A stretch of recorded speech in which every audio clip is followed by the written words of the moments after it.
সমাজের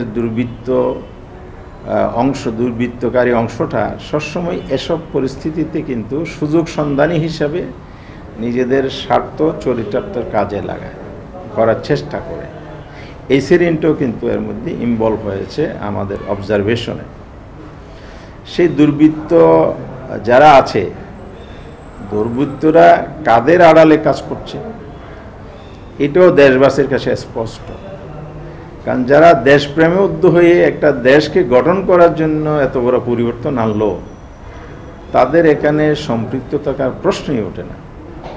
এবং বিশেষ করে বাংলাদেশ জামাত ইসলামী সম্পর্কে আমি বলতে চাই, আমরা এই পরিবর্তনকে স্বাগত জানিয়েছি। আপনারা জানেন, আমাদেরকে সেনাভবনে অন্যান্য রাজনৈতিক দলের সাথে আহ্বান করেছে, আমরা রেসপন্স করেছি।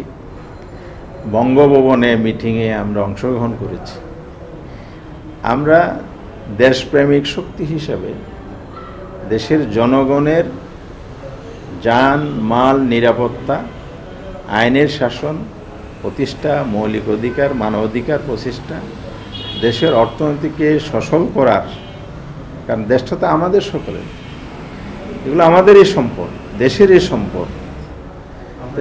আমরাই এই দেশটাকে সুন্দর করব, আমরাই উপভোগ করব, দেশবাসী উপভোগ করবে, দেশের নাগরিকরা উপভোগ করবে।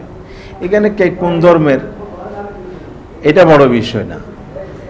এখানে আমাদের আমিরে জামাত বঙ্গভবন থেকে বেরিয়েই একটা প্রেস ব্রিফিং করেছেন, আনুষ্ঠানিকভাবে আমাদের সেন্ট্রাল অফিসে প্রেস ব্রিফিং করেছেন আমাদের আমিরে জামাত ডাক্তার শফিকুর রহমান সাহেব। আপনারা জানেন, সেখানে উনি স্পষ্ট ভাষায় বলেছেন যে এদেশে সংখ্যাগুরু বলতে কিছু নেই, সবাই এদেশের সম্মানিত নাগরিক। প্রত্যেক নাগরিকের এখানে অধিকার আছে, সে কোন ধর্ম অনুসারী বা কোন দল করে সেটা নয়। দল মত জাতি বর্ণ ধর্ম নির্বিশেষে সকলেই নাগরিক। প্রত্যেকের জানমালের নিরাপত্তা বিধান এখন রাষ্ট্রের দায়িত্ব, সরকার তো নাই। ফ্যাসিস্টরা তো দেশ ছেড়ে চলে গেছে, দেশ জুলুমমুক্ত হয়েছে।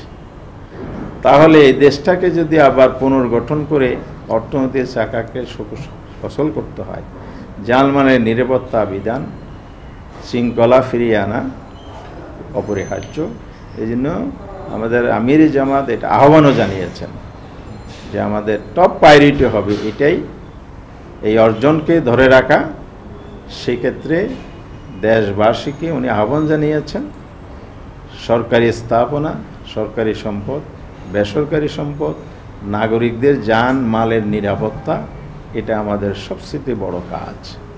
এই জন্য সবার সহযোগিতাও চেয়েছেন, সাথে সাথে দলীয় নেতা কর্মীদেরকে উনি নির্দেশ দিয়েছেন। 100% কপার কন্ডেন্সারে তৈরি ভিশন ফ্রিজ, তাই গুণে মানে অটুট থাকে বছরের পর বছর। এই প্রেক্ষিতে আমরা সারা দেশে আমির জামাতের নির্দেশনায় আমাদের একেবারে ইউনিয়ন ওয়ার্ড পর্যন্ত এই কমিটি গঠন করেছি দলীয়ভাবে, জনগণকে সাথে নিয়ে অন্যান্য যারা সমাজের শান্তিপূর্ণ মানুষ আছে তাদের সবাইকে সম্পৃক্ত করে কিন্তু আমরা ভূমিকা পালন করেছি। আমরা যে পদক্ষেপগুলো নিয়েছি, নাম্বার 1 হচ্ছে এক্সিস্টিং যে প্রশাসনটা আছে, সে প্রশাসন, সেটাকে রাষ্ট্র সরকার না থাকলেও একটা প্রশাসনিক সেটআপ আছে, তাদেরকে আমরা সহযোগিতা দেওয়ার জন্য আমাদের লোকাল নেতৃবৃন্দকে আমরা নির্দেশনা দিয়েছি এবং সেই অনুযায়ী ওনারা পদক্ষেপ নিয়েছেন।